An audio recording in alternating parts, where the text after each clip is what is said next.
ونعوذ بالله من شرور أنفسنا ومن سيئات أعمالنا من يهده الله فلا مضل له ومن يضلل فلا هادي له وأشهد أن لا إله إلا الله وحده لا شريك له وأشهد أن محمدًا عبده ورسوله يا أيها الذين آمنوا اتقوا الله حق تقاته ولا تموتن إلا وأنتم مسلمون يا أيها الناس اتقوا ربكم الذي خلقكم من نفس واحدة وخلق منها زوجها وبث منهما رجالا كثيرا ونساء واتقوا الله الذي تساءلون به والأرحام إن الله كان عليكم رقيبا يا أيها الذين آمنوا اتقوا الله وقولوا قولا سديدا يصلح لكم أعمالكم ويغفر لكم ذنوبكم ومن يطع الله ورسوله فقد فاز فوزا عظيما أما بعد فإن خير الحديث كتاب الله وخير الهدي هدي محمد صلى الله عليه وسلم وشر الأمور محدثاتها وكل محدثة بدعة وكل بدعة ضلالة وكل ضلالة في النار أعوذ بالله من الشيطان الرجيم بسم الله الرحمن الرحيم وآتاكم من كل ما سألتموه وَإِن تَعُدُّوا نِعْمَةَ اللَّهِ لَا تُحْصُوهَا إِنَّ الْإِنسَانَ لَظَلُومٌ كَفَّارٌ انوار رسالت سے لو جس نے لگائی ہے انوار رسالت سے لو جس نے لگائی ہے وہ شمع زمانے میں بجھنے نہیں پائی ہے سنت کے ستاروں کو آنکھوں سے لگا کر چل سنت کے ستاروں کو آنکھوں سے لگا کر چل بدعت کا اندھیرا ہے اور شرک کی کھائی ہے بدعت کا اندھیرا ہے اور شرک کی کھائی ہے ایک صورت زیبا ہے آئینے 73 ہیں ایک صورت زیبا ہے آئینے 73 ہیں تصویر وہی ہے جو سنت نے دکھائی ہے تصویر وہی ہے جو سنت نے دکھائی ہے ہم بلبل شیدا ہیں گلزار محمد کے ہم بلبل شیدا ہیں گلزار محمد کے صیاد تڑپ جائے وہ نغمہ سرائی ہے صیاد تڑپ جائے دشمن کو اجازت ہے آ کر کے وفا سیکھے، دشمن کو اجازت ہے آ کر کے وفا سیکھے، یہ محفل الفت ہے نفرت سے لڑائی ہے، سرکار کو پہنچانے سوغات درودوں کی، محفل میں ملائک کی تشریف بھی آئی ہے، محفل میں ملائک کی تشریف بھی آئی ہے، یہ صاحب قرآن کا اخلاق عدو سے ہے، یہ صاحب قرآن کا اخلاق عدو سے ہے، گالی لب اطہر پہ تا عمر نہ آئی ہے، گالی لب اطہر پہ تا عمر نہ آئی ہے فکر کی کوتاہی بندوں کو خدا کہنا، ہے فکر کی کوتاہی بندوں کو خدا کہنا، ممتاز رسالت سے سرور کی بڑائی ہے، ممتاز رسالت سے گلزار کے پھولوں سے جلنے کی ادا سیکھی، کیا شعلہ بیانوں نے یہ آگ لگائی ہے، کیا شعلہ بیانوں نے یہ آگ لگائی ہے۔ یہ نعت ہمارے استاذ محترم شیخ عبدالوہاب حجازی حفظہ اللہ، جو پہلے مادر علمی جامعہ سلفیہ بنارس میں پڑھاتے تھے اور اس وقت شیخ جامعہ ابو ہریرہ لال گوپال گنج میں پڑھاتے ہیں، ان کی یہ نعت ہے، بڑی پیاری نعت ہے، بہت اچھے طرز میں اور بڑے اچھے الفاظ ہیں۔ اس کا آخری شعر مقطع کا شعر سماعت فرمائیں۔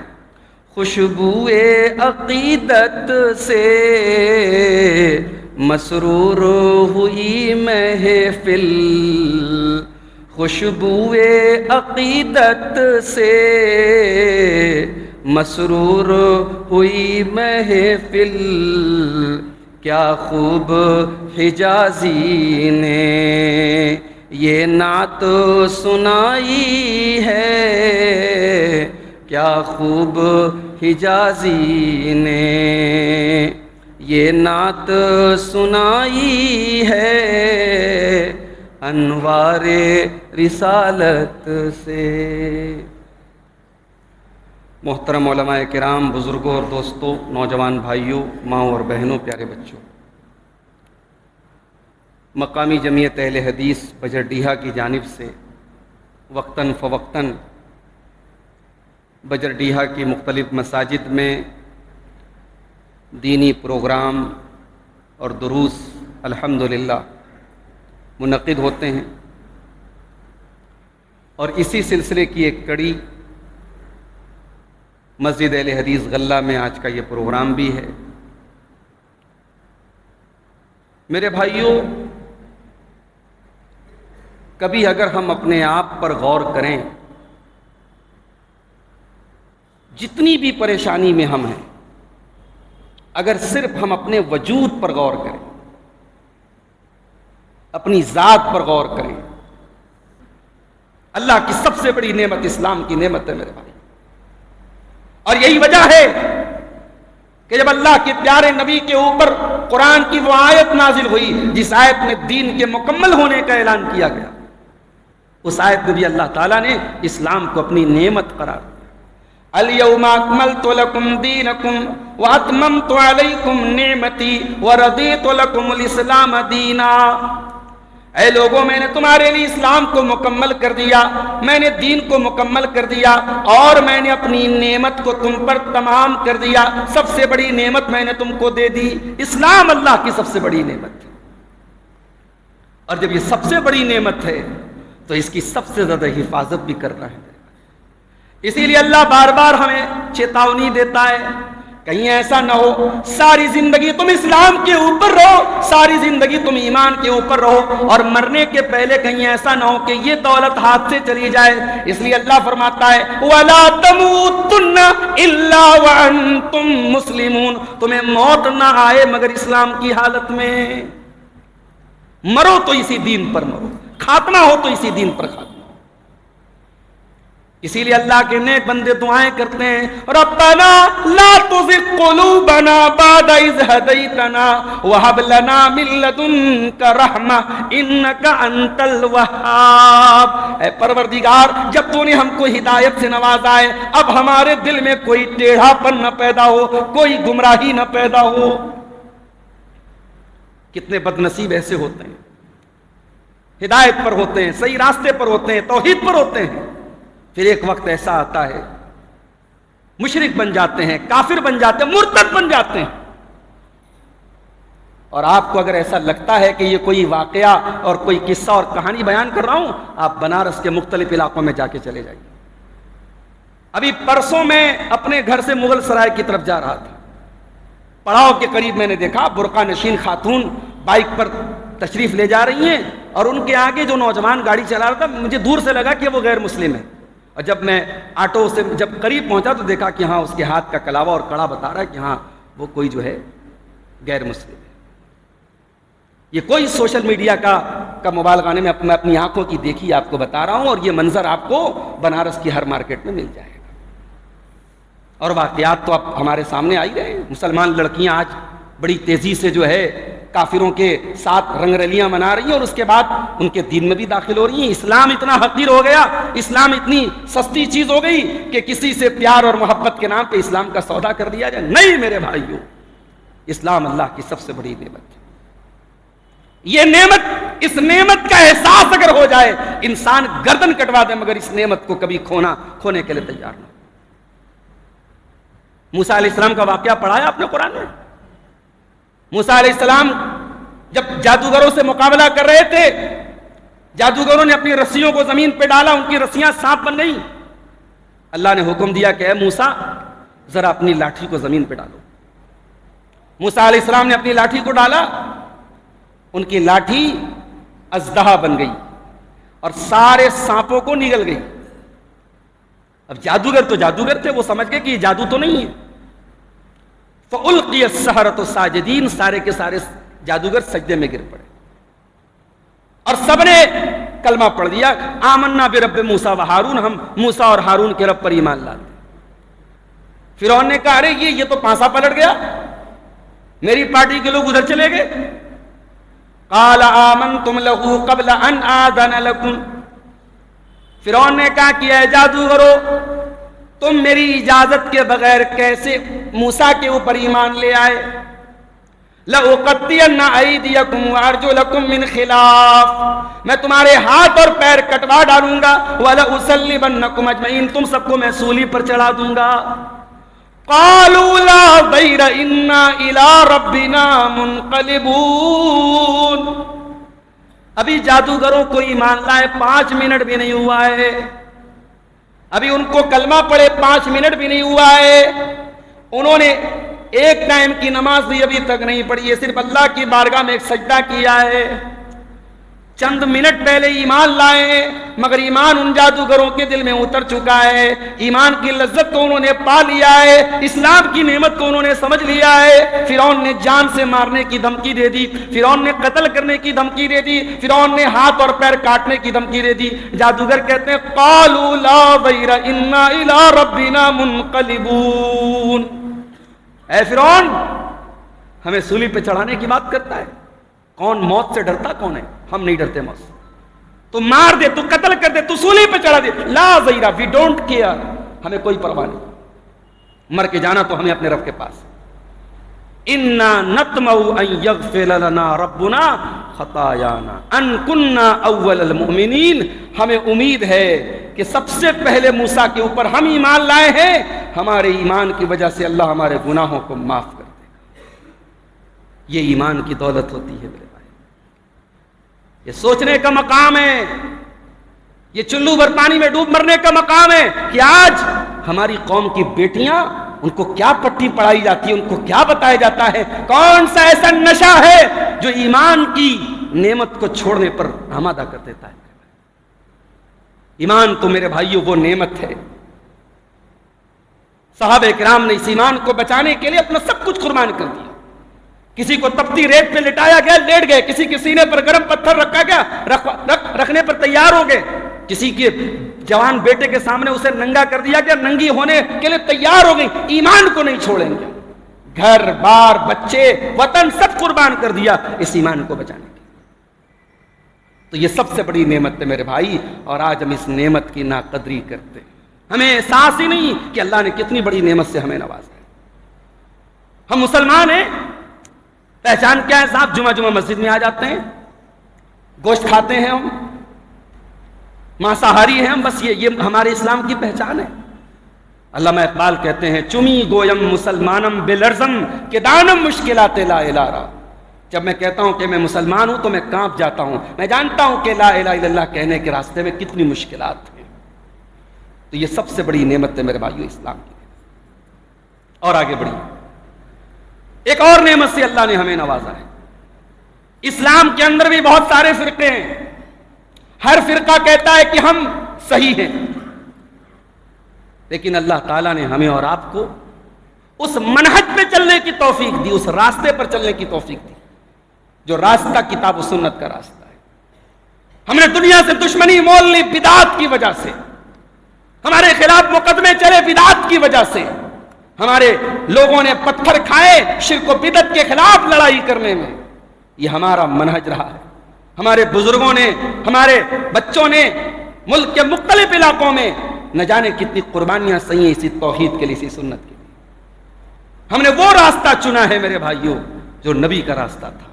اللہ کے پیارے نبی فرماتے ہیں انی قد ترکتکم علی البیضاء لیلھا کنہارھا، اے میرے صحابہ میں تم کو ایسے راستے پہ چھوڑ کے جا رہا ہوں جو راستہ بالکل کلیئر ہے، اور اس راستے پہ رات بھی دن کی طرح روشن ہے، وہ 24/7 بالکل کلیئر راستہ ہے، اس پہ کوئی اندھیرا نہیں ہے، کوئی پیچیدگی نہیں ہے، میں اس راستے پہ تم کو چھوڑ کے جا رہا ہوں۔ اسی لیے میرے بھائیوں ہم بدعات سے سمجھوتا نہیں کرتے۔ ہمارا مذہب محرم کے مہینے میں کچھ اور بن جائے، ربیع الاول کے مہینے میں کچھ اور بن جائے، نہیں، یہ بات یاد رکھو۔ بدعت جو ہوتی ہے نا یہ انڈے بچے دیتی ہے۔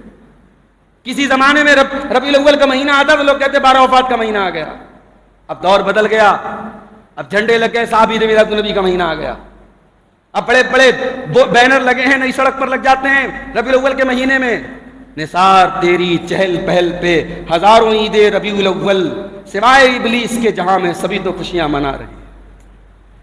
جذباتی اینگل سے دیکھو تو یار لگتا ہے تو بات تو صحیح ہو رہی ہے، دنیا والے اپنے اپنے بڑوں کی جینتی منا رہے، جنم دن منا رہے، ہمارے پیارے نبی ہم ان کی پیدائش کی خوشی ہم نہیں منائیں گے؟ جذباتی اینگل سے دیکھو تو بات تو صحیح لگ رہی ہے نا۔ اور عید میلاد النبی کے سپورٹ میں جتنی تقریریں ہیں کبھی غور کیجئے گا، یا تو جذباتی اینگل سے بلیک میل کیا جاتا ہے یا پھر کہیں کی اینٹ کہیں کا روڑا فٹ کیا جاتا ہے، قرآن کی آیتوں کو اپنے مطلب کے لیے یوز کیا جاتا ہے۔ ہمارا ایک ہی سیدھا سادہ سوال ہے میرے بھائی، یہ عید منا رہے ہو نا، یہ عید منا رہے ہو، کہہ رہے ہو کہ صاحب یہ تو سب سے بڑی عید ہے، جیسے ہمارے کچھ ایسے بھائی لوگ بھی ہیں جو صحابہ کو گالی دیتے ہیں، ان کی سب سے بڑی عید عید غدیر ہے۔ کبھی آپ غور کیجئے گا ان کی عید الفطر اتنے اہتمام سے نہیں منائی جاتی، عید الاضحیٰ اتنے اہتمام سے نہیں، عید غدیر وہ مناتے ہیں۔ اب وہ عید غدیر کیوں مناتے ہیں وہ ایک اس کی الگ اسٹوری ہے، اس پر بعد میں کبھی میں روشنی ڈالوں۔ تو ہمارے بہت سارے بھائی کیا کہتے ہیں صاحب سب سے بڑی عید تو عید میلاد النبی ہے، سب سے بڑی عید عید میلاد النبی ہے، قرآن میں کہیں ذکر نہیں ہے۔ نبی کی حدیثوں میں بخاری اٹھا لو، مسلم اٹھا لو، ترمذی اٹھا لو، ابو داؤد اٹھا لو، حدیث کی کسی کتاب میں کتاب العیدین کا چیپٹر ملے گا، کتاب عید میلاد النبی کا چیپٹر آپ کو کہیں نہیں ملے گا۔ یہ کون سی عید ہے میرے بھائی؟ جو صحابہ نے نہیں منائی، جو تابعین نے نہیں منائی، اس امت کے بہترین لوگوں نے نہیں منائی، پیارے نبی نے نہیں منائی، نبی کے چاہنے والوں نے نہیں منائی، ان سے بڑے ہم نبی کے چاہنے والے ہو گئے۔ ہمیں اللہ تعالیٰ نے یہ نعمت بھی دی ہے کہ ہم بہکنے والوں میں سے نہیں ہیں، ہم چمک دمک سے دھوکہ کھانے والوں میں سے نہیں کہ صاحب یہ تو کیک کٹ رہی ہے، یہ تو کمکمے لگے ہیں، یہ تو بڑا ڈیکوریشن ہو رہا ہے، بڑا اچھا لگ رہا ہے۔ جو آنکھوں کو اچھا لگے وہ دین نہیں ہے، جو دل کو اچھا لگے وہ دین نہیں ہے۔ دین وہ ہے جو مصطفیٰ کو اچھا لگے، دین وہ ہے جو اللہ کو اچھا لگے، دین وہ ہے جو اللہ اور اس کے رسول سے ثابت ہو۔ اہل حدیث کا معنی بڑا کلیئر ہے، بالکل کلیئر اینڈ کرسٹل ہے، بالکل صاف ہے۔ اہل حدیث کا معنی کیا ہے؟ امام مالک کے جملوں میں اگر بات کہی جائے، امام مالک کہا کرتے تھے، قرآن کی وہی آیت پڑھتے تھے، الیوم اکملت لکم دینکم واتممت علیکم نعمتی، اسی آیت کے امام مالک پڑھتے تھے اور کہتے تھے کہ جو کہتا ہے کہ بدعت دین کے اندر کوئی اچھی بدعت ہے تو وہ یہ کلیم کرتا ہے کہ محمد رسول اللہ صلی اللہ علیہ وسلم نے اللہ کا پیغام پورا نہیں پہنچا۔ جو یہ کہتا ہے کہ یہ عید بھی اسلام کے اندر ہے، یہ شب برات بھی اسلام کے اندر ہے، یہ محرم کا تعزیہ اور اس کا جلوس بھی اسلام کے اندر ہے، یہ ربیع الاول کا جلوس بھی اسلام کے اندر ہے، یہ عرس، یہ گاجے باجے، یہ مزارات، یہ تمام جتنے شرک و بدعت کے کام اور یہ دین کے اندر شامل ہیں، تو وہ یہ بتائے کہ میرے نبی نے جو دین دیا تھا اس کے اندر یہ کیوں نہیں ہے۔ اس کا مطلب کہ اللہ کے نبی نے پورا دین نہیں پہنچایا اور یہ کمپلیٹ کر رہا ہے۔ پھر امام مالک یہی آیت پڑھتے تھے اور کہتے تھے ما لم یکن یومئذ دینا فلا یکون اليوم دینا، جو چیز اس وقت دین میں شامل نہیں تھی وہ آج بھی دین میں شامل نہیں ہو سکتی۔ تو میرے بھائیوں، ہزاروں لاکھوں لوگوں میں اللہ تعالیٰ نے ہمیں چنا ہے کہ ہمیں اس منہج کو اللہ تعالیٰ نے اپنانے کی توفیق دی۔ اور اگر ہمارے ہی کچھ بھائی آج اہل حدیث رہتے ہوئے اور اس منہج پر چلتے ہوئے کسی بے حیائی کے کام کا سپورٹ کریں، کسی غلط کام کا سپورٹ کریں اور کسی غلط چیز میں تعاون کریں، اس کو پرمپرا کا نام دیں، اس کو باپ دادا کے طریقے کا نام دیں، اس کو یہ کہہ کر کے جواز فراہم کریں کہ صاحب ہوتا چلا آ رہا ہے، اہل حدیث کا کبھی یہ منہج نہیں رہا ہے کہ جو ہوتا چلا آ رہا ہے ہم وہ کریں گے۔ ہم نے تو اسی پر لڑائی کی ہے، ہمارے آباء و اجداد نے تو اسی پر اپنی قربانیاں دی ہیں کہ نہیں صاحب جو ہوتا چلا آیا ہے وہ صحیح نہیں ہے، صحیح وہ ہے جس کو اسلام نے صحیح کہا ہے، جس کو رب کے قرآن نے صحیح کہا ہے، جس کو مصطفیٰ کے فرمان نے صحیح کہا ہے۔ تو میرے بھائیو، جب اپنے آپ کو اہل حدیث کہتے ہو نا، یہ بہت بڑا ٹائٹل ہے۔ اور ایک بات آپ کو بولوں، سماج میں اہل حدیث جب کوئی کام کرتا ہے تو دوسرے لوگوں کی بھی بڑی نظر رہتی ہے۔ کبھی آپ غور کیجئے گا، اہل حدیث گھر کے اندر کوئی مسئلہ ہو جائے، کوئی معاملہ ہو جائے تو لوگوں کی زبان سے کیا بات، بڑے اہل حدیث بنتے ہیں صاحب، بڑے قرآن حدیث والے بنتے ہیں، تو کون کیا یہ ہو گیا۔ یعنی دنیا بھی ہمیں اس حوالے سے جانتی ہے کہ یہ قرآن و حدیث پہ چلنے والا ہے، اس کے گھر میں یہ کام کیوں ہوا، اس نے یہ کام کیوں کیا۔ اس لیے اپنے نوجوانوں سے کہنا چاہتا ہوں، اپنے بچوں سے کہنا چاہتا ہوں، اس ٹائٹل کی حفاظت کرو، اس لقب کی حفاظت کرو، اس منہج کی حفاظت کرو۔ اور اگر آزاد زندگی گزارنا چاہتے ہو، میلوں ٹھیلوں میں جانا چاہتے ہو، بے حیائی کے اڈوں پہ جانا چاہتے ہو، ہر حرام جگہوں پہ جانا چاہتے ہو، تو نکال کے پھینک دو اس ٹائٹل کو۔ اس ٹائٹل کو بدنام نہ کرو میرے بھائی، اس منہج کو بدنام نہ کرو، اس مسلک کو بدنام نہ کرو۔ یہ مسلک کتاب و سنت کا ہے، یہ مسلک صحابہ کا ہے، یہ مسلک میرے نبی کا دیا ہوا ہے۔ اس مسلک پہ اگر چلتے ہو تو اس مسلک کی لاج رکھو میرے بھائی۔ اگر آپ کے علاقے میں کوئی ایسا کام ہو بھی رہا ہے جو نہیں ہونا چاہیے، آپ کی ذمہ داری کیا ہے؟ ہمارے بچے نہیں جائیں گے، ہماری عورتیں نہیں جائیں گی، ہم ان چیزوں سے دور رہیں گے۔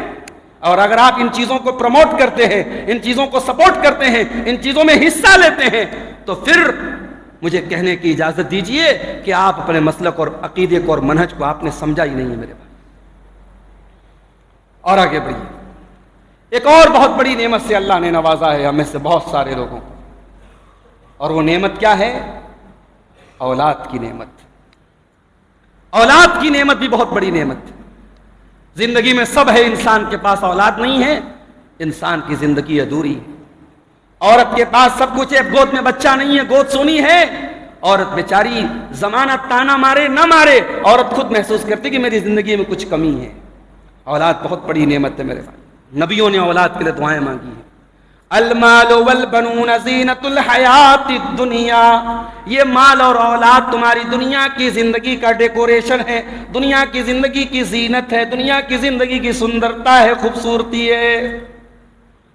واللہ جعل لکم من انفسکم ازواجا وجعل لکم من ازواجکم بنین وحفدا، اللہ تعالیٰ کا بہت بڑا احسان یہ ہے، اس نے تمہارے جوڑے بنائے، تمہاری بیویوں کو بنایا، پھر بیویوں سے تمہیں بچے عطا کیے، پھر بچوں سے پوتے عطا کیے۔ یہ اولاد کا بھی ہونا اللہ تعالیٰ کی بہت بڑی نعمت ہے۔ لیکن یاد رکھیے، اولاد کا ہونا جتنی بڑی نعمت ہے، اس اولاد کی تربیت میں لاپرواہی کرنا، اس اولاد کو دین سے دور رکھنا، اس اولاد کو تعلیم سے دور رکھنا، اس اولاد کو صرف پیسہ کمانے کی مشین سمجھنا، اس اولاد کو سے اس کا بچپن چھین لینا، یہ اس اولاد کے ساتھ بہت بڑی حق تلفی بھی ہے، اور اس کا حساب بھی ہمیں قیامت کے دن دینا پڑے گا۔ بچے پیدا کر لینا اور بچوں کا باپ بن جانا اور بچوں کی ماں بن جانا، اگر یہ بہت بڑا اعزاز اور بہت بڑی عزت کی بات ہے، تو ان بچوں کی تربیت بھی ہر ماں کے کندھے پر ایک ذمہ داری ہے، ہر باپ کے کندھے پر ایک ذمہ داری ہے۔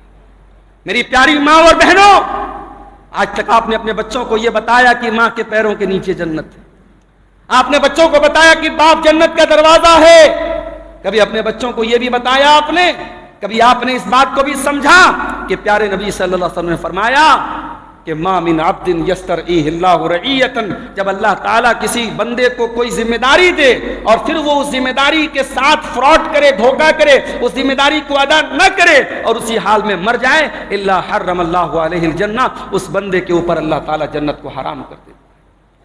جس باپ نے باپ ہونے کا حق ادا نہ کیا، جس ماں نے ماں ہونے کا حق ادا نہ کیا، بیٹی بے حیائی کرتی رہی، ماں نے آنکھیں بند کر لی، باپ غلط کام کرتا رہا، بیٹا غلط کام کرتا رہا، باپ نے آنکھیں بند کر لی، وہ باپ قیامت کے دن اللہ کو کیا جواب دے گا؟ جب اللہ پوچھے گا میں نے کروڑوں لوگوں میں سے تجھ کو اولاد کی نعمت سے نوازا تھا، تو نے اپنے بچوں کے ایمان کی کتنی فکر کی، تو نے اپنے بچوں کی توحید کی کتنی فکر کی، تو نے اپنے بچوں کی آخرت کی کتنی فکر کی؟ آج کتنے اہل حدیث گھروں کے بچے ہیں غلط راستوں پہ جا رہے ہیں، کتنے اہل حدیث گھروں کی لڑکیاں ہیں غلط راستوں پر جا رہی ہیں۔ معاف کرنا میرے بھائی، اس غلط فہمی میں نہ رہو کہ ہمارا عقیدہ تو صحیح ہے، ہمارا عقیدہ تو بہت پکا ہے۔ ابراہیم سے پکا عقیدہ تو آپ کا نہیں ہے، ابراہیم سے بڑے موحد تو آپ نہیں ہیں۔ ابراہیم علیہ السلام اللہ کی بارگاہ میں دعا کرتے ہیں وَجْنُبْنِي وَبَنِيَّ أَن نَّعْبُدَ الْأَصْنَامَ، اے اللہ تو مجھے اور میرے بچوں کو شرک سے بچانا، بت پرستی سے بچانا، ایسے کام سے بچانا کہ میرے بچوں کا عقیدہ خراب ہو جائے۔ تو اپنی اولاد کے سلسلے میں اللہ سے ڈریے۔ جس اولاد سے آپ محبت کرتے ہیں، جس اولاد کے سکھ دکھ کے لیے آپ محنت کرتے ہیں، اس کو سکھ پہنچانے کے لیے، بچہ بیمار ہو جائے باپ کو چین نہیں، ماں کو چین نہیں، وہ اولاد آج جہنم کے راستے پر جا رہی ہے اور آپ کو کوئی فرق نہیں پڑ رہا ہے میرے بھائیوں، تو آپ تیار رہیے اللہ کے حساب دینے کے لیے۔ یا ایھا الذین آمنوا قوا انفسکم واہلیکم نارا، اے ایمان والو اپنے آپ کو اور اپنے گھر والوں کو جہنم کی آگ سے بچاؤ، جس طریقے سے تم اپنے آپ کو جہنم کی آگ سے بچانے کی فکر کرتے ہو، اپنے گھر والوں کو، اپنے بال بچوں کو بھی تم جہنم کی آگ سے بچانے کی چنتا کرو۔ اسی لیے اللہ قرآن میں کہتا ہے انما اموالکم و اولادکم فتنہ، مال اور اولاد بہت بڑا فتنہ بھی ہے، بہت بڑی آزمائش بھی ہے۔ اگر ہم نے اس آزمائش کو صحیح طریقے سے نہیں، اس کو ہینڈل نہیں کیا تو اولاد بہت بڑی مصیبت بھی ہمارے گلے کی بن سکتی ہے۔ اور آگے بڑھیے، ایک اور بہت بڑی نعمت سے اللہ نے نوازا ہے، جوانی کی نعمت۔ جوان ہیں آپ، ظاہر ہے جوانی میں جتنا آپ محنت کر لیں گے، جتنی انرجی آپ کے اندر ہے، جتنی طاقت آپ کے اندر ہے، بڑھاپے میں تو نہیں رہے گی۔ اپنے گھر میں آپ دیکھ لیں، بیٹا 20 سال کا بیٹا ہے اور 50 سال کا باپ ہے، ظاہر ہے کہ 50 سال کے باپ میں اب وہ دم خم تو نہیں بچا ہے۔ جوانی بہت بڑی نعمت ہے میرے بھائی، اور یہ نعمت بھی اللہ تعالیٰ کے ہمیں اس کا حساب دینا پڑے گا۔ اس نعمت کا تو نے کیا استعمال کیا؟ تیری جوانی کہاں گزری؟ آج حالات یہ ہیں چھوٹے چھوٹے لڑکے لڑکیاں ابھی صحیح سے بالغ نہیں ہوئے ہیں، آج حرام ریلیشن شپ میں، حرام رشتوں میں اس قوم کے بچے اور بچیاں پڑے ہوئے ہیں۔ اس انسٹاگرام نے، اس سوشل میڈیا نے، اس واٹس ایپ نے، اس موبائل نے آج ہمارے بچوں کو وقت سے پہلے بالغ بنا دیا ہے۔ جن لڑکیوں کی ابھی رشتے کی ماں باپ جن کے رشتوں کے بارے میں سوچ بھی نہیں رہے ہیں، ان لڑکیوں کی بھی آج ان کے بھی تعلقات اور ان کی بھی ریلیشن شپ چل رہی ہے۔ اس سماج کی میں حقیقت آپ کو بتا رہا ہوں، اپنے ماحول اور معاشرے کی حقیقت آپ کو بتا رہا ہوں۔ کہاں جائے گا یہ سماج، کہاں جائے گی یہ قوم جس قوم کی نوجوان نسل کا یہ حال ہے؟ جوانی کا یہ قیمتی ٹائم حرام کاریوں میں گزر رہا ہے، بدکاریوں میں گزر رہا ہے، موبائل پر غیر محرم سے چیٹنگ کرنے میں گزر رہا ہے۔ اس نوجوانی کے بارے میں اللہ ہم سے پوچھے گا تو ہم کیا جواب دیں گے؟ اللہ کے پیارے نبی فرماتے ہیں لا تزول قدم ابن آدم من عند ربہ یوم القیامہ، قیامت کے دن انسان اپنی جگہ سے ہل نہیں پائے گا جب تک 5 سوالوں کا جواب نہ دے دے۔ ان عمرہ فیما افنا، میرے بندے میں نے تجھ کو عمر دی تھی تو نے کہاں گزارا؟ وعن شبابہ فیما ابلا، میں نے تجھ کو نوجوان بنایا تھا، جوانی کی نعمت سے نوازا تھا، تو نے جوانی کو کہاں گزارا؟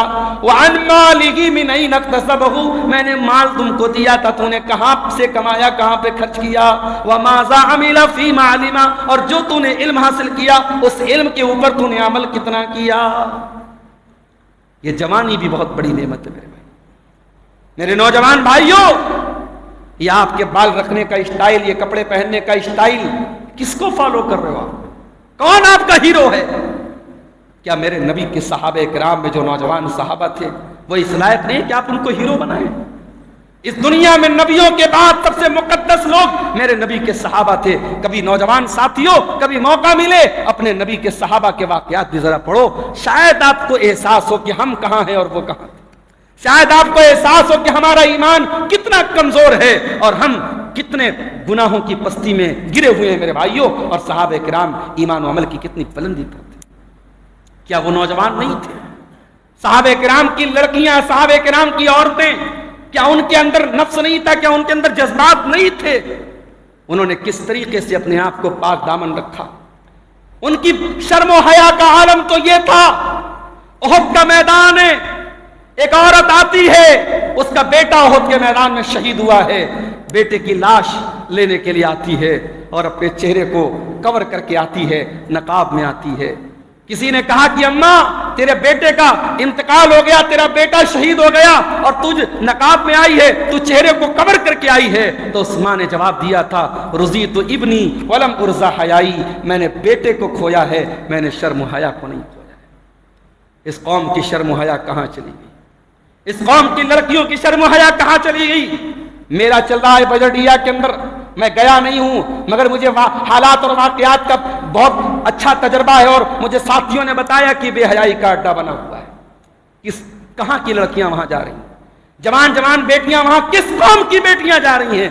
آج ہماری قوم کی بیٹیاں وہاں جا رہی ہیں، نوجوان لڑکے وہاں جا کے آنکھیں سیک رہے ہیں، اور وہاں عیش و عشرت کی باتیں ہو رہی ہیں، بے حیائی کے ترانے گوج رہے ہیں۔ میرے پیارے ساتھیوں، آج اس قوم کی شرم و حیا کہاں چلی گئی؟ مجھے اکبر الہ آبادی کا شعر یاد آتا ہے۔ اکبر الہ آبادی نے کہا تھا بے پردہ نظر آئیں کل جو چند بیویاں، اکبر زمین میں غیرت قومی سے گڑ گیا، پوچھا جو ان سے آپ کا پردہ وہ کیا ہوا، کہنے لگی کہ عقل پہ مردوں کے پڑ گیا۔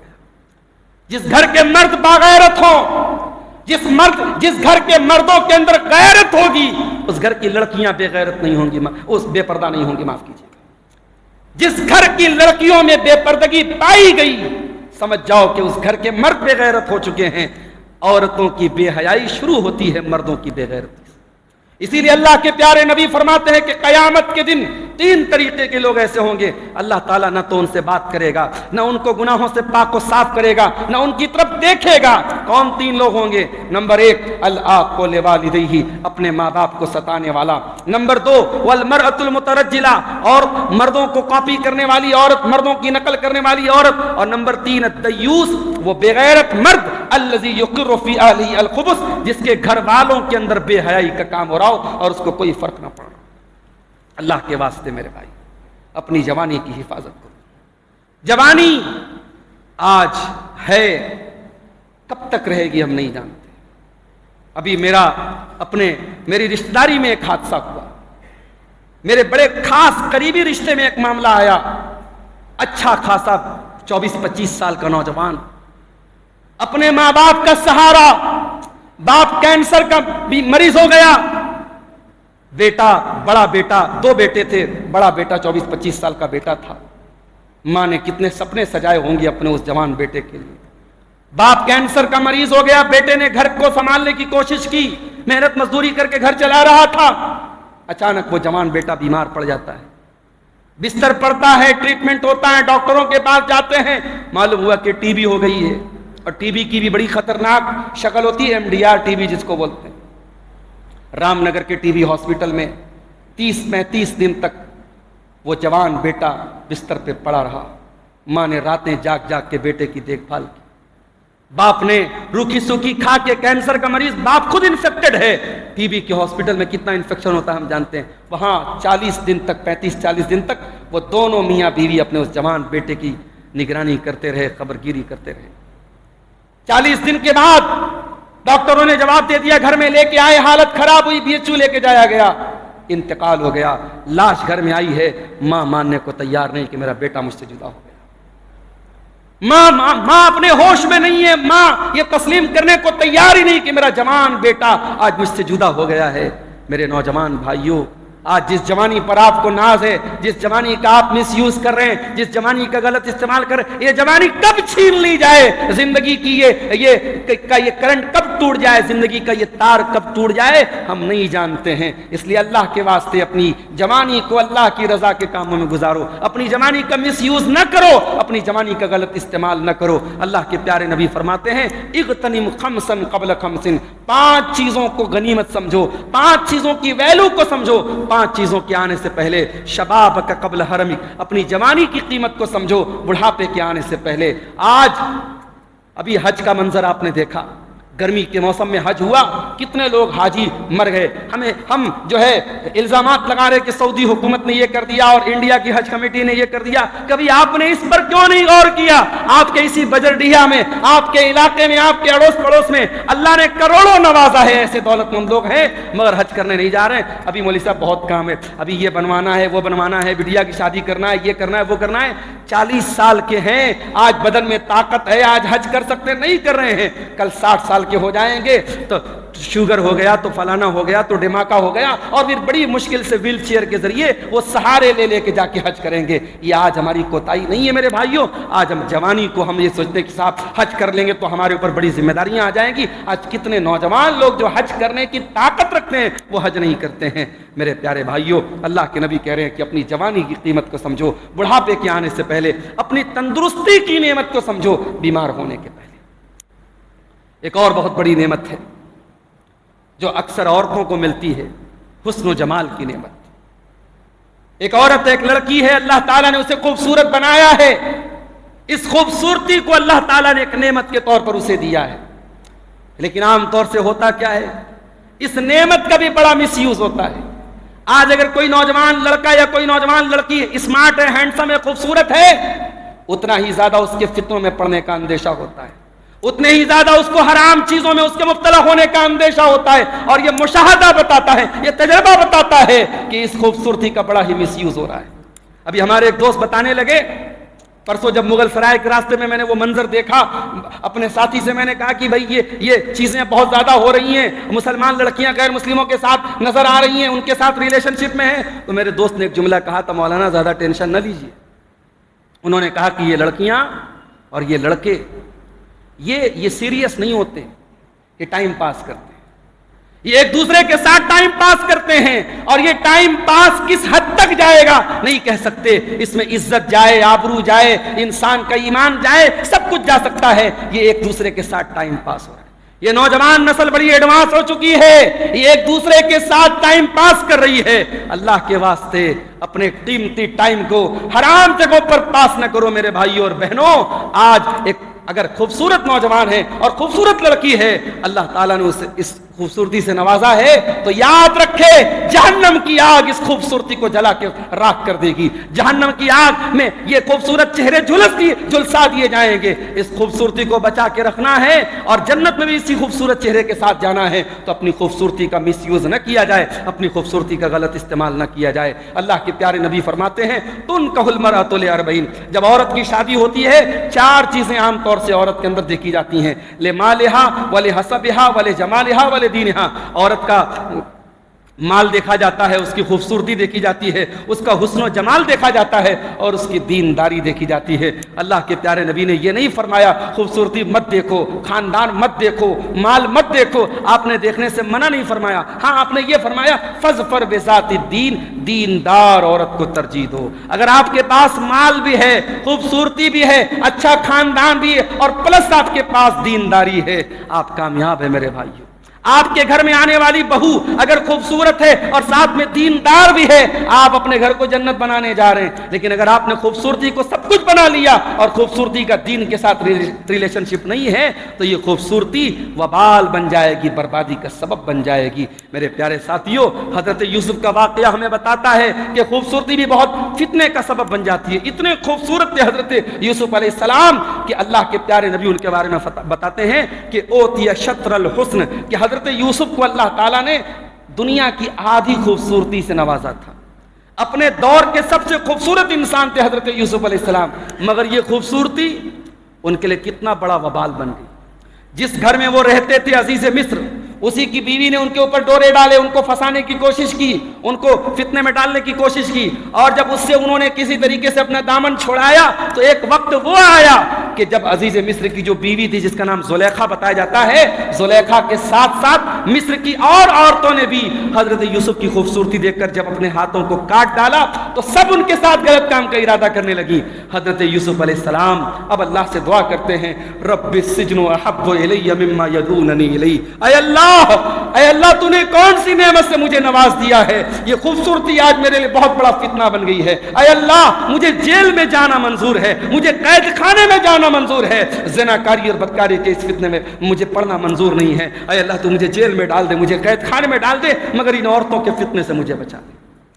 اس دور کا بہت بڑا فتنہ عورت کا فتنہ ہوتا ہے میرے، اور خوبصورت اگر مرد ہے یا خوبصورت اگر لڑکی ہے تو ایک دوسرے کے فتنے میں پڑنے کا بڑا اندیشہ ہے۔ اس نعمت کا بھی بڑا مس یوز ہوتا ہے۔ اور آگے بڑھیے، ایک اور بہت بڑی نعمت ہے جس سے اللہ نے ہمیں اور آپ کو نوازا ہے، مال کی نعمت۔ مال کی نعمت بھی بہت بڑی نعمت ہے، اور میں یہاں یہ غلط فہمی بھی دور کر دوں کہ مال اسلام کے اندر کوئی خراب چیز نہیں ہے، مال کمانا کوئی عیب کی بات نہیں ہے۔ صحابہ کرام میں کروڑ پتی صحابہ بھی تھے۔ اسلام مال کمانے کی تعلیم دیتا ہے۔ پیارے نبی نے تجارت کی ہے، صحابہ نے تجارت کی ہے۔ حضرت داؤد علیہ السلام اپنے ہاتھوں سے کام کر کے پیسہ کماتے تھے۔ پیسہ کمانا عیب نہیں ہے، مال کمانا عیب نہیں ہے۔ سورہ جمعہ اٹھاؤ، اللہ فرماتا ہے فَإِذَا قُضِيَتِ الصَّلَاةُ، جب جمعہ کی نماز ختم ہو جائے فَانتَشِرُوا فِي الْأَرْضِ، تو زمین کے اندر پھیل جاؤ، وَابْتَغُوا مِن فَضْلِ اللَّهِ، اور اللہ کے فضل کو تلاش کرو۔ اللہ مال کو اپنا فضل کہتا ہے، مگر یاد رکھو مال کمانے کے حلال طریقے بھی ہیں اور حرام طریقے بھی ہیں۔ آج ہماری نوجوان نسل کے ساتھ مسئلہ یہ ہے، یہ محنت نہیں کرنا چاہتی، یہ بزنس میں دماغ لگانا نہیں چاہتی، یہ چاہتی ہے کہ موبائل پر کرکٹ کا کوئی گیم کھیل کے کروڑوں کما لے، یہ کسی ایپ کے ذریعے کروڑوں کما لے، یہ بیٹھے بٹھائے راتوں رات امیر بن جائے۔ آپ کے اپنے علاقے میں آپ دیکھتے ہوں گے کہ جو پراپر چینل سے پیسہ جن لوگوں نے کمایا ہے، جنہوں نے زمین سے اٹھ کر کے کام کیا ہے، کل محنت مزدوری کرتے تھے، آج ایک اچھے بزنس مین ہیں، کروڑوں کی جائیداد کے مالک ہیں، کیا انہوں نے پیسہ نہیں کمایا ہے؟ میرے بھائیوں، پیسہ کمانے کے بے شمار حلال طریقے ہیں۔ کوئی بھی کام، کوئی بھی حلال تجارت وہ چھوٹی نہیں ہے، آپ کر سکتے ہیں۔ ہمارے جامعہ سلفیہ میں ہمارے جونیئر ساتھی تھے، احمد آباد، سورت کے رہنے والے، سورت کے، گجرات کے شہر سورت کے رہنے والے۔ ایک مرتبہ سورت میں گیا، بڑے زمانے کے بعد مجھ سے ملاقات ہوئی۔ میں نے پوچھا کہ کیا بھائی، کیا آج کل کام کیا کر رہے ہو؟ تو میرے دل میں یہ تھا کہ بھئی یہ مولانا صاحب ہیں، مدرسے سے پڑھے ہوئے ہیں، تو ہو سکتا ہے کسی مسجد میں امامت کرا رہے ہو، کسی مدرسے میں پڑھا رہے ہو۔ تو بولنے لگے کہ ہمارے والد کی سموسے کی دکان ہے، ہمارے والد کی سموسے کی دکان ہے، اب میں اس دکان کو سنبھال رہا ہوں۔ اور اس میں انہوں نے کوئی، اس کو بتانے میں بھی کوئی عیب نہیں سمجھا، اور اپنی دکان پہ لے کے گئے اور کہا کہ بڑی عزت سے بھئی ہم اپنی زندگی گزار رہے ہیں۔ تو حلال طریقے سے پیسہ کمانے کے ہزاروں راستے ہیں، مگر آج ہمارا نوجوان حرام راستے اپنا رہا ہے۔ ایسے طریقے اپنا رہا ہے جو غلط اور ناجائز ہیں، اور جب وہ راستے اپنا لیتا ہے تب اس کے بعد مولوی سے پوچھتا ہے مولوی صاحب فلانا کاروبار کرنا کیسا ہے۔ وہ مولوی سے فتویٰ نہیں پوچھتا ہے، وہ مولوی سے اپنے کاروبار کے لیے سپورٹ چاہتا ہے۔ اگر خدا نخواستہ مولوی صاحب نے کہہ دیا نہیں صاحب یہ کام جائز نہیں، تو وہ دوسرے مولوی کو پکڑے گا، وہ 10 علماء سے پوچھے گا۔ اس کا مقصد فتویٰ پوچھنا نہیں ہے، اس کا مقصد اپنے لیے سپورٹ حاصل کرنا ہے۔ جب تک اسے اپنے حق میں کوئی رائے نہ مل جائے وہ لوگوں سے پوچھتا رہے گا۔ طریقہ یہ ہے میرے بھائیو، اگر کوئی ایسا بزنس کرنے جا رہے ہو، کسی ایسے طریقے سے پیسہ کمانے جا رہے ہو جو نیا طریقہ ہے، جو الگ طریقہ ہے، آپ پہلے اس کا شرعی حکم معلوم کرو، اس کے بارے میں پتہ کرو کہ یہ چیز جائز ہے کہ نہیں، اس کے بعد وہ کام شروع کرو۔ اس لیے کہ تجارت اور کاروبار بھی اسلام کا ایک حصہ ہے میرے بھائیو۔ حضرت عمر فاروق کہا کرتے تھے ہمارے مارکیٹ میں وہی کاروبار کرے، ہمارے بازار میں وہی دکان لگائے جو دین کی سمجھ رکھتا ہے، جو حلال و حرام کی سمجھ رکھتا ہے۔ اسلام پیسہ کمانے کے لیے اندھا دھند پیسہ کمانے کی تعلیم نہیں دیتا ہے۔ اللہ کے پیارے نبی فرماتے ہیں یاتی علی الناس زمان، ایک ایسا زمانہ بھی لوگوں پر آئے گا لا یبال المرء من این اخذ المال، کہ انسان پرواہ نہیں کرے گا مال کہاں سے کما رہا ہے، حلال طریقے سے کما رہا ہے یا حرام طریقے سے کما رہا ہے۔ اور آگے بڑھیے، ایک بہت بڑی نعمت اور ہے میرے بھائیوں، اس سے اللہ نے ہم سب کو نوازا ہے، اور وہ ہے وقت کی نعمت۔ وقت کی نعمت، انسان کی زندگی میں وقت سے قیمتی کوئی چیز نہیں ہے۔ زندگی کا ہر گزرا ہوا منٹ اور پل جو گزر گیا وہ واپس نہیں مل سکتا ہے۔ اس لیے جب رات میں بستر پہ سونے جاؤ تو یہ محاسبہ کرو، یہ حساب کرو کہ ہمارا یہ دن پچھلے دن کے مقابلے میں بہتر تھا کہ نہیں تھا۔ آج ہماری نوجوان نسل نیا سال مناتی ہے، برتھ ڈے مناتی ہے، اینیورسری مناتی ہے، لوگ سال پورا ہونے پر تالیاں بجاتے ہیں، کیک کاٹتے ہیں، جبکہ ایک انسان اگر کل 35 سال کا تھا 36 سال کا ہو گیا، دنیا کی نظر میں وہ 36 سال کا ہو گیا، مگر حقیقت میں وہ اپنی موت سے ایک قدم اور قریب ہو گیا، اپنی قبر سے ایک قدم اور قریب ہو گیا، اس کی زندگی کی دیوار سے ایک اینٹ اور گر گئی۔ اب اسے تو اپنے اللہ کو اور زیادہ یاد کرنا چاہیے، اسے اپنے رب سے اور زیادہ قریب ہونا چاہیے، مگر آج وقت کا بڑا مس یوز ہو رہا ہے میرے بھائی۔ اور جب سے موبائل آیا ہمارے طلبہ بھی بیٹھے ہیں مدرسے کے، مطالعے کی عادت چھوڑ گئی، پڑھنے پڑھانے کی علماء کی عادت چھوڑ گئی۔ اب بھائی صاحب بڑی بڑی کتابیں ہمارے موبائل پر آتی ہیں PDF کی شکل میں، جو کتابیں کل ہم لوگ خریدنے، میں جامعہ سلفیہ میں پڑھتا تھا، مجھے یاد ہے بہت غربت کا زمانہ تھا، گھر میں ہمارے استاد نے کہا لغت کی کتاب لانا ہے، مصباح اللغات آتی تھی اس زمانے میں 250-300 روپے کی ملتی، وہ 250-300 روپیہ کلیکٹ کرنے میں بڑا ٹائم لگ گیا، اور وہ کتاب لائے تو بڑی خوشی ہوتی تھی۔ کوئی ہم لوگ کتاب پڑھتے تھے عربی کی، کوئی مشکل لفظ آتا تھا تو لغت میں تلاش کرتے تھے۔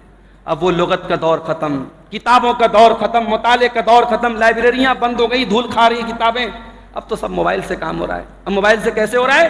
جیسے کھانے پینے کا مسئلہ ہے، جیسے آدمی کو فٹافٹ برگر بنا لیا اور جو ہے پاؤ بھاجی کھا لیا اور رول کھا لیا، موموز کھا لیا، تو جیسے فاسٹ فوڈ کا دور ہے، صرف فاسٹ ریڈنگ کا دور ہے۔ اب مطالعہ کا ہوتا ہے، اب سرچنگ ہوتی ہے، اب تلاش کیا، اپنے مطلب کی چیز نوٹ کر لیا، بات ختم ہو گئی، اب مطالعہ نہیں ہوتا ہے۔ تو ہمارے علماء اور طلباء بھی آج وقت کے معاملے میں سوشل میڈیا نے آج ان کو برباد کر دیا ہے۔ آج کوئی فیس بک پر لگا ہے تو لگا ہے، انسٹاگرام پہ لگا ہے تو لگا ہے، یوٹیوب کے شارٹ دیکھ رہا ہے۔ میرے بھائیو یہ وقت بڑی قیمتی چیز ہے۔ اللہ کے پیارے نبی فرماتے ہیں نعمتان مقبون فیہما کثیر من الناس، دو نعمتیں اللہ تعالیٰ نے ایسی دی ہیں، اکثر لوگ ان دو نعمتوں کے بارے میں دھوکے میں پڑے ہوئے ہیں۔ الصحت والفراغ، ایک تندرستی کی نعمت ہے، اور دوسرے فراغت کی، فرصت کی، ٹائم کی نعمت ہے۔ اللہ قرآن میں زمانے کی قسم کھاتا ہے، اللہ ضحیٰ چاشت کے ٹائم کی قسم کھاتا ہے، اللہ عصر کے ٹائم کی قسم کھاتا ہے، اللہ فجر کے ٹائم، یہ ٹائم کی قسم کیوں کھاتا ہے اللہ؟ یہ بتانے کے لیے کہ ٹائم بڑی قیمتی چیز ہے۔ اور عربی کی ایک کہاوت ہے الوقت کالسیف ان لم تقطعہ یقطعک، کہ وقت تلوار کی طرح ہوتا ہے، وقت تلوار کی طرح ہوتا ہے، اگر تم نے وقت کو صحیح طریقے سے نہیں کاٹا تو وقت تم کو کاٹ دے گا۔ زندگی میں گزرا ہوا پل کبھی لوٹ کے آنے والا نہیں ہے میرے بھائیوں۔ سلف کہتے ہیں ایک آدمی راستے میں برف بیچ رہا تھا، مارکیٹ میں برف بیچ رہا تھا، صبح سے دوپہر ہو گئی، اس کی تھوڑی سی برف بکی تھی، جب دوپہر ہو گئی اور برف بڑی تیزی سے پگھلنے لگی تو وہ آدمی چلانے لگا اور کہنے لگا کہ اے لوگو، میری کیپٹل کے ختم ہونے کے پہلے، میری پونجی کے ختم ہونے کے پہلے میرا برف خرید لو، اس سے پہلے کہ میرا کیپٹل ختم ہو جائے۔ تو یہ وقت ہمارا کیپٹل ہے میرے بھائیو۔ اس وقت کا صحیح استعمال کرو، اس وقت کو فضول کاموں میں نہ لگاؤ۔ آج قرآن کی تلاوت کرنے کا ٹائم نہیں ہمارے پاس، دینی کتابوں کے مطالعے کا آج یہ پروگرام ہو رہا ہے، ہمارے جمعیت کے ساتھیوں نے پروگرام رچایا بسایا۔ آج دیکھیے مسجد میں آج کتنے لوگ ہیں، میلے میں آپ چلے جائیں وہاں میرے خیال سے اتنا گدر، اتنی بھیڑ ہوگی کہ پیر رکھنے کی جگہ نہیں ہوگی، اور یہاں دینی مجلسوں میں آج ہمارے لوگ نہیں ہوتے۔ مسجد میں جمعہ کی نماز میں عورتوں کا حال کیا ہے؟ مجھے لوگوں نے بتایا کہ اکثر مسجدوں میں جہاں جمعہ میں عورتوں کا انتظام ہے بہت کم عورتیں آتی ہیں، بہت کم عورتیں آتی ہیں۔ بنارس کے مختلف علاقوں میں نئی نئی مسجدیں بن رہی ہیں۔ ابھی ہمارے علاقے میں انصار آباد ایک جگہ ہے پٹھانی ٹولہ کے آگے، وہاں بھی ہمارے بھائیوں نے ایک زمین خریدنے کا بیڑا اٹھایا، دعا کیجیے اللہ کامیاب کرے۔ نئے نئے علاقوں میں مسجدیں بن رہی ہیں، مسجد تو بن جاتی ہے، اس کو کوئی آباد کرنے والا نہیں ہوتا۔ ہماری نوجوان نسل کے پاس مسجد میں دینے کے لیے ٹائم نہیں ہے۔ آپ سنت پڑھ رہے ہیں، آپ سنت پڑھ رہے ہیں، آپ کے آگے کوئی انسان بیٹھا ہوا ہے۔ اسی گلہ مسجد میں نے اکثر یہ منظر دیکھا، میں ٹوک بھی چکا ہوں، بتا بھی چکا ہوں کہ بھائی نماز میں سترا رکھ کر کے نماز پڑھنے کا حکم دیا گیا ہے۔ یہ دیوار یہ آپ کے لیے سترا ہے، آپ یہاں کھڑے ہو کے نماز پڑھیے۔ اب میں اکثر دیکھتا ہوں، ظہر کی نماز میں نے پڑھی، باہر نکلا، ایک آدمی دیوار کے قریب میں جگہ موجود ہو، پیچھے بالکل کھڑا ہو کر کے وہاں نماز پڑھتا ہے۔ یہ سترا رکھنا اللہ کے نبی کی بڑی تاکیدی سنت ہے۔ اگر آپ یا تو کوئی چیز سترا کے طور پہ رکھیے، یہ سب سے اچھا طریقہ ہے کہ دیوار کے قریب آپ نماز پڑھیے، دیوار کو سترا بنائیے، یا آپ کے آگے کوئی نمازی ہے تو اس کو آپ سترا بنا لیجئے۔ اب آگے کے نمازی کو آپ نے سترا بنایا اور آپ نماز پڑھنے لگے، اور وہ بیچارہ اتنا بڑا بزنس مین آدمی ہے، اس نے سلام پھیرا، دیکھا یار ابھی تو یہ ایک رکعت اس کی باقی ہے، وہ کھٹ سے اٹھے گا اور چلا جائے گا۔ کتنے تو نمازی کے آگے سے گزر کے چلے جاتے ہیں، انسان ایک منٹ صبر کرنے کو تیار نہیں ہے۔ یعنی کام کی چیزوں کے لیے ہمارے پاس وقت نہیں ہے، فضول چیزوں کے لیے بہت ٹائم ہے۔ اپنے ٹائم کو یوٹیلائز کرو میرے بھائیوں، اپنے وقت کا صحیح استعمال کرو۔ ہمیں ایسے محدثین ملتے ہیں، ایسے علماء ملتے ہیں جن کی عمر بڑی کم تھی۔ علامہ ابن قیم کے بارے میں بہت کم عمر انہوں، علامہ ابن تیمیہ نے اپنی زندگی کا بڑا حصہ جیل خانے میں گزارا۔ علماء کی زندگی میں آپ دیکھیں وقت کم ملا ان کو، لیکن انہوں نے کارنامے کتنے بڑے بڑے انجام، کتنی کتابیں لکھی، کتنے انہوں نے کارنامے انجام دیے۔ اپنے ٹائم کا صحیح استعمال کرو میرے بھائیوں۔ اور آخری چیز بیان کر کے بات ختم کر رہا ہوں، ایک بہت بڑی نعمت جس سے اللہ نے ہم سب کو نوازا ہے، وہ ہے صحت اور تندرستی کی نعمت۔ یہ بیماریوں کا دور ہے، ہم جو غذائیں کھاتے ہیں، جو چیزیں کھاتے ہیں، اتنی ملاوٹ ہے، اتنی طریقے کی بیماریاں اب ہو رہی ہیں، اللہ کی پناہ ہے۔ پہلے ہم شاذ و نادر کسی کے بارے میں سنتے تھے کینسر ہو گیا، اب کینسر کی بیماری عام ہوتی چلی جا رہی ہے۔ ایک ایسے دور میں اگر اللہ نے آپ کو کسی بڑی بیماری سے بچا کے رکھا ہے، آپ کے بچوں کو کسی بڑی بیماری سے بچا کے رکھا ہے، اللہ کا شکر ادا کیجئے، اور اس صحت اور تندرستی کے رہتے نیکی کے کام کیجئے۔ اللہ کے پیارے نبی فرماتے ہیں، من اصبح منکم آمنا فی سربہ معافا فی جسدہ عندہ قوت یومہ، جس کو اللہ نے 3 نعمتوں سے نوازا ہے، اگر اس کو اللہ تعالیٰ نے بیماریوں سے بچا کے رکھا ہے، اس کے بدن میں عافیت ہے اور اپنے گھر میں امن کے ساتھ، چین کے ساتھ ہے۔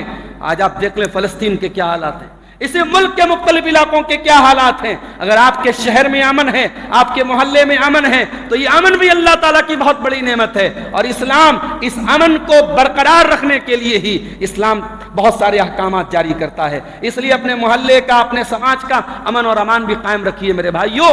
امن بہت بڑی نعمت ہے۔ اللہ کے پیارے نبی فرما رہے ہیں، جو انسان اپنے گھر میں امن اور چین کے ساتھ ہے، اس کے بدن میں کوئی بیماری نہیں ہے، عندہ قوت یومہ، اور اس کے پاس ایک دن کا کھانا ہے، کأنما حیزت لہ الدنیا بحذافیرہا۔ اللہ کے پیارے نبی فرماتے ہیں گویا کہ دنیا کی ساری دولت اس کے لیے اکٹھا کر دی گئی ہے۔ تو یہ صحت اور تندرستی بھی بہت بڑی نعمت ہے۔ صحت کے رہتے ہوئے ہم اچھے کام کر لیں، اس سے پہلے کہ ہم اس مرحلے کو پہنچ جائیں میرے بھائیوں، اس موڑ پر پہنچ جائیں کہ پھر ہمارے کنٹرول میں کچھ نہ ہو۔ زندگی کی یہ کشتی کب تک چل رہی ہے ہم نہیں جانتے ہیں، اور مرنے کے بعد کی جو زندگی ہے وہاں سے پھر ہم واپس نہیں آ سکتے۔ آج اس مسجد میں ماشاءاللہ اے سی لگی ہے، اس مسجد میں اے سی لگی، اسی بجٹیا کی مختلف مسجدوں میں جہاں اے سی نہیں ہے وہاں آپ نماز پڑھیں گے آپ کو بڑی گرمی محسوس ہوگی۔ آپ یہاں اے سی کی ٹھنڈک میں مزے لے رہے ہیں۔ کبھی آپ نے کسی مردے کو دفنانے کے ٹائم کبھی غور کیا کہ اس قبر کی تاریکی میں جہاں سب اسے چھوڑ کے اکیلا جا رہے ہیں، وہاں اسے کون روشنی عطا کرے گا، وہاں اسے کون ٹھنڈک عطا کرے گا؟ وہاں آپ کا ایمان آپ کے لیے روشنی بنے گا، وہاں آپ کے نیک اعمال آپ کے لیے ٹھنڈک کا سبب بنیں گے۔ اللہ تعالیٰ قرآن میں کہتا ہے کہ حتی اذا جاء احدهم الموت قال رب ارجعون، جب میرے بندے کی موت کا ٹائم آتا ہے، جب بندے کی موت آ جاتی ہے تو بندہ کہتا ہے کہ اے اللہ مجھے ایک بار دوبارہ دنیا میں آنے کا موقع دے دے، لعلی اعمل صالحا، تاکہ میں نیک عمل کر لوں، میں دنیا میں آنے کے بعد دوبارہ نیک عمل کر لوں، کلا، اللہ فرماتا ہے کہ ایسا ہرگز نہیں ہو سکتا۔ زندگی ایک ہی بار ملتی ہے میرے بھائیوں، اس زندگی میں ہمیں اللہ کو راضی کرنا ہے۔